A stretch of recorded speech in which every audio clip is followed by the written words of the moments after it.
everyone, I'm Küsters, Head of Global Marketing for ESOMAR, and I'm here today with... Xabier, Palacio. I'm a Senior Manager at ESOMAR's Intelligence Unit, and very happy to be here. Yeah, for those of you who don't know Xabier, he's actually the mastermind behind GMRs, Global Prices Studies, Evolution of Insights. Yes, there's a whole bunch of reports, publications, articles, studies that we are busy throughout the year to produce here at ESOMAR. Yeah, a few of which we're going to talk about later on, but right now, where are we? We're in Mexico and we are celebrating the magic of insights. Exactly, our 25th Latin American Conference. Yes. Do you know when was the last time that we actually came to Mexico? I actually don't know. When is it? 2017. Oh, wow. Yes. So for me personally, like the last time I attended an ESOMAR Latam was in Sao Paulo 2019. Okay. First and last.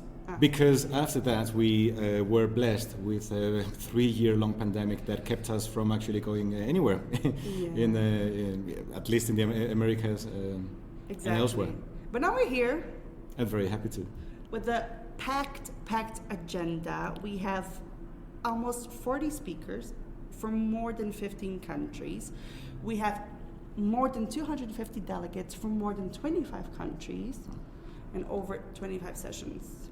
Those are pretty crazy numbers. Exactly. We have panels, we have workshops, we have keynotes. It's going to be amazing. That is fantastic. It's a pretty packed thing. Actually, right now, as we speak, some others are celebrating the actual opening of ESOMAR Latam. And if you go to the main hall, you can tell.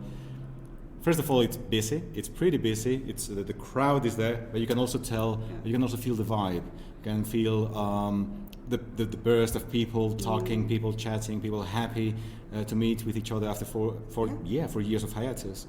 Exactly. So it's the energy is definitely there. Definitely, I feel it too. I was just there.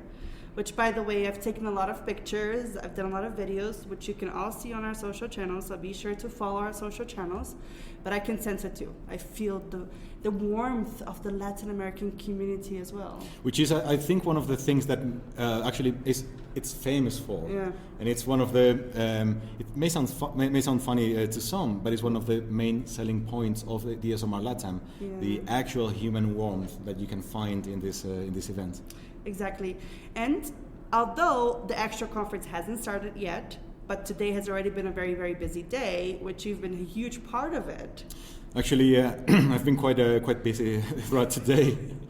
Before the actual conference begins, before all the papers are presented, all these peer-reviewed papers that are meant to motivate, to teach, and to guide the rest of the delegates, we have some other sessions that are meant for the other stakeholders that may not have a specific place, an open place during our official agenda.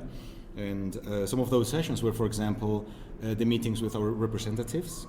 ESOMAR's representatives, at the end of the day, they are we like to say that they are our eyes and ears in the countries. They are the ones who can see what is going on, what are the needs, how we can help, and how we can continue to represent and reinforce and defend the industry in the countries.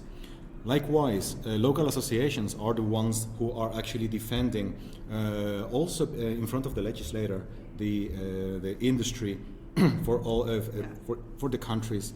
So meeting these two groups of people separately, of course, their objectives are completely different, but at the same time it's about elevating the industry. Yeah. But meeting these two groups of people have been a really pleasant experience.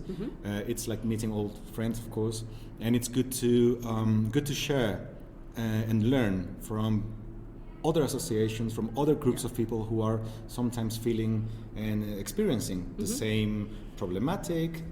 We all celebrate the same success stories, and we all learn and inspire each other. Yeah, but I heard that the two of them actually came together in one session today, or at least they met each other, they were able to talk to each other. Exactly. So first we welcomed the representatives meeting. Yeah. Of course, this meeting is a little bit more internal, right? We are trying to show our representatives how to better do their job as of representing ESOMAR in the countries. After that, we had lunch with representatives and associations, and after that representatives were invited to stick around and join the association's meeting. Wow.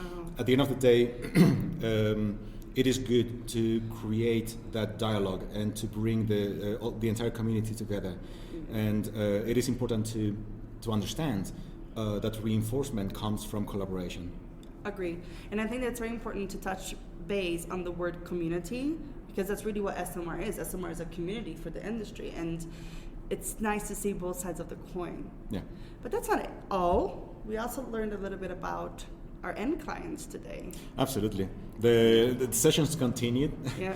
And one initiative that ESOMAR has been carrying out for a few years now is this session that is specific for the end clients and users of research and of the insights function.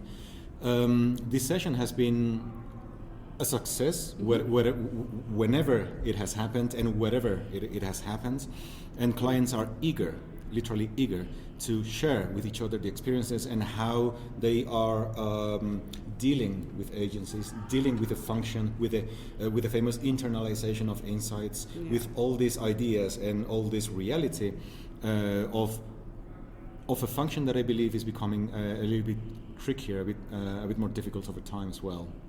Okay. So I think having an arena for them to literally meet without all the agencies, without all those that side who usually may want to, at the end of the day, to cater to them, to sell them something, moving them aside and talking to them and listening to them is quite important. Yeah. So we definitely discussed very interesting topics, and they did find some very, very common and interesting points of common, some commonalities, some common points of discussion.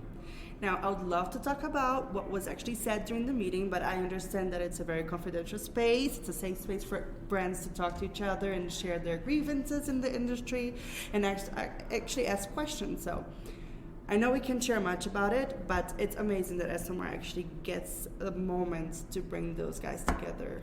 Yes. Like I said, the community part of it. Packed agenda today. Doesn't stop today. No. We still have tomorrow. What are you looking forward to? Well, as we were saying, I think one of the strengths of of Latin America is the closeness of the community and the warmth of the crowd. Yeah. So to me, that is literally or definitely one of the biggest points there.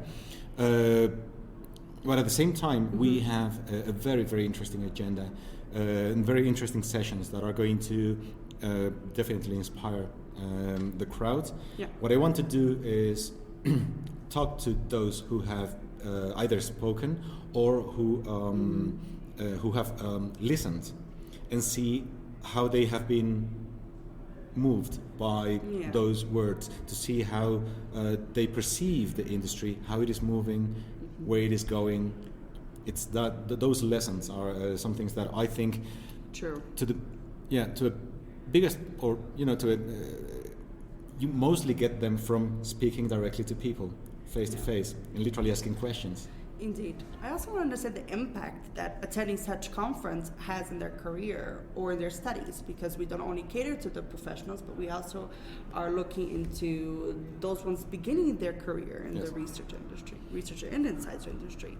So I have the same feeling. I cannot wait to start talking to people. On the course of tomorrow, the course of Wednesday, we're going to be interviewing quite a few people, and both on the client side but also the agency side. And one of the people that I actually want to hear from is you.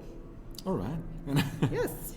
So Xabier is going to be speaking. He's going to be taking the stage on Tuesday morning at 9:30. He's going to be talking about descriptive results, on how to leave the part of your turnover untapped.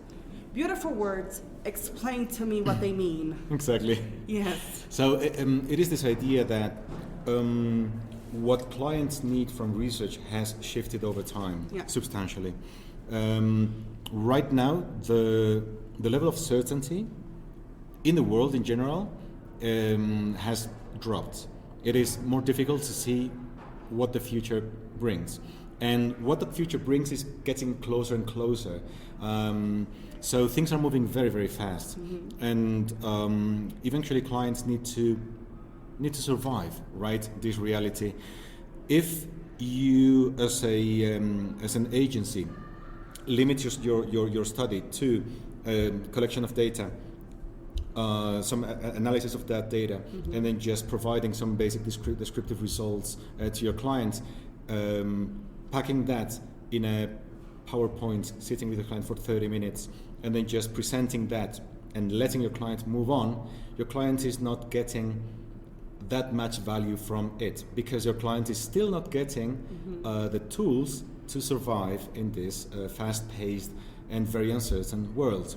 So I will argue and I will submit to the audience that I think if agencies focus and reinforce the area of the delivery of insights, the telling the story, that part of guidance and business even, I don't want to use the word consulting because it has a complete different... Oh my God, I was actually going to say that. Yes. But it has some other connotations. I don't want to go that far. But there is a level of strategy that the insights are meant to inform. So I will submit that at the end of the day, that is if you reinforce that area, you will be able to keep basically the same invoice. And if you manage to keep the same invoice, you won't be hurting your overall turnover as an agency. So it's a bit of a shift. And that's why it says descriptive results or how to leave part of your turnover untapped. Okay, well, don't give too much away. That's it. I want to remind our audience that if you want to watch Xabier's session, it is on ESOMAR TV, which will be live streaming. So make sure that you go on our website and register to watch us and all the other sessions that are going to happen within these couple of 2 days. Xabier, I'm looking forward to it. I'm excited. Me too. This is it's, well, as you were saying, 25th anniversary after a 4-year hiatus. 250 people out there. We can actually hear the buzz from here. They're excited. They want to be here. They want to collaborate, and I can sense it. I can feel it. So stick with us. We're going to be interviewing a lot of people within the next couple of days. Xabier's going to take over the Spanish. Absolutely. So we cater to our Latin audience, and I'm going to be doing the Portuguese and English. So stick with us, and we're going to see each other tomorrow. All right. Thank you so much. Thank you.